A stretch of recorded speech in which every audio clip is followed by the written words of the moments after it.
اور یہ میری کہانی ہے جو کچھ برس پہلے اس وقت شروع ہوئی جب میری عمر 18 سال سے کچھ زیادہ تھی۔ میرے والد امجد نے میری والدہ نائلہ کو ان کی ناپسندیدہ عادتوں کی وجہ سے طلاق دے دی تھی۔ نائلہ ایک دوسرے علاقے کے کرائے کے مکان میں تنہا رہتی تھی۔ ہم 4 بہنیں تھیں اور ہمارا کوئی بھائی نہ تھا۔ والد ہمیں ماں سے فون پر بات کرنے سے منع نہیں کرتے تھے۔ ہم 4 بہنیں روزانہ اپنی ماں سے طویل گفتگو کرتی تھیں۔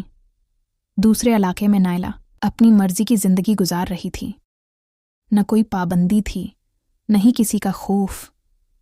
جب میں فون پر ماں سے بات کرتی تو وہ بار بار کہتی کہ تم سب بہنیں میرے پاس آ جاؤ، میں تمہارے سہارے اپنی زندگی گزار لوں گی، میں یہاں بہت تنہا ہوں۔ مجھے اپنی ماں پر بہت ترس آتا اور ساتھ ہی والد پر سخت غصہ بھی آتا کہ انہوں نے میری ماں کو ایسی ذلت آمیز زندگی گزارنے پر مجبور کر دیا۔ لیکن میں نہیں جانتی تھی کہ میری ماں کی حقیقت کیا ہے۔ ایک دن میں نے والد سے کہا کہ ہمیں کچھ دنوں کے لیے ماں کے پاس چھوڑ آئیں۔ والد نے یہ بات سنتے ہی ہمیں ڈانٹنا شروع کر دیا اور ماں سے فون پر بات کرنا بھی بند کروا دیا، حتیٰ کہ گھر سے باہر نکلنا تک محدود ہو گیا۔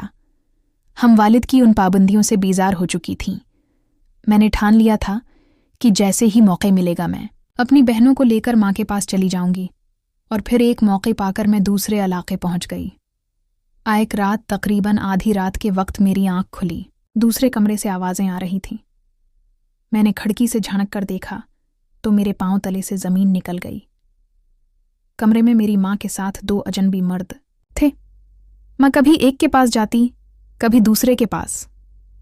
ان دونوں نے اپنا کام کرنے کے بعد ماں کو کچھ نوٹ دیے۔ میں کافی دیر تک یہ منظر دیکھتی رہی۔ جب وہ تینوں کپڑے پہننے لگے تو میں اپنی چارپائی پر آ کر لیٹ گئی۔ صبح میں نے ماں سے اس رات کا ذکر تک نہ کیا۔ 2 دن گزر گئے۔ میں نے ماں سے پوچھا کہ اس رات وہ کون لوگ تھے۔ ماں سمجھ گئی کہ مجھے سب پتہ چل چکا ہے تو انہوں نے کہا، میری پیاری بیٹی، اس کام میں بہت لذت ہے اور پیسے بھی بہت ملتے ہیں۔ بغیر محنت کے رقم ہاتھ آ جاتی ہے اور ہم 2 وقت کی روٹی کھا لیتے ہیں۔ میں سمجھ چکی تھی کہ والد نے ماں کو طلاق کیوں دی تھی۔ 2-3 ماہ تک میں ماں کا یہ کام دیکھتی رہی۔ ایک رات ایک لڑکا ماں کے پاس آیا۔ جب اس کی نظر مجھ پر پڑی تو اس نے ماں سے کہا کہ میں تمہیں دگنی رقم دوں گا، تم اپنی بیٹی کو میرے ساتھ ایک رات گزارنے دو۔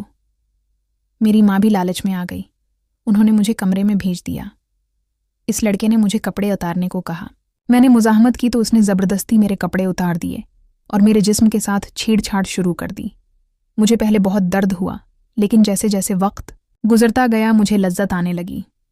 جاتے وقت اس لڑکے نے بہت سارے پیسے میرے ہاتھ میں تھما دیے اور کہا کہ کل پھر ملاقات ہوگی، اور ساتھ ہی یہ بھی کہا کہ میرے علاوہ کسی اور کے قریب مت جانا، تمہیں جتنے پیسے چاہیے مجھے بتا دینا۔ اگلے دن وہ پھر آ گیا۔ اب میں اپنی کنوارپن کھو چکی تھی۔ میں نے کوئی مزاحمت نہیں کی اور اس کے ساتھ کمرے میں چلی گئی۔ اسی طرح 2 ماہ تک وہ ہفتے میں 2-3 بار مجھ سے ملنے آتا تھا اور ہر بار جاتے وقت وہی الفاظ دہراتا کہ کسی اور کے قریب مت جانا۔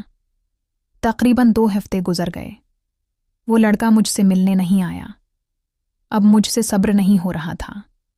میں کسی بھی طرح اپنی پیاس بجھانا چاہتی تھی، اپنے وجود میں لگی آگ کو ٹھنڈا کرنا چاہتی تھی، لیکن مجھے بار بار اس لڑکے کی بات یاد آ جاتی کہ میرے علاوہ کسی اور کے قریب مت جانا، اور میں رکھ جاتی تھی۔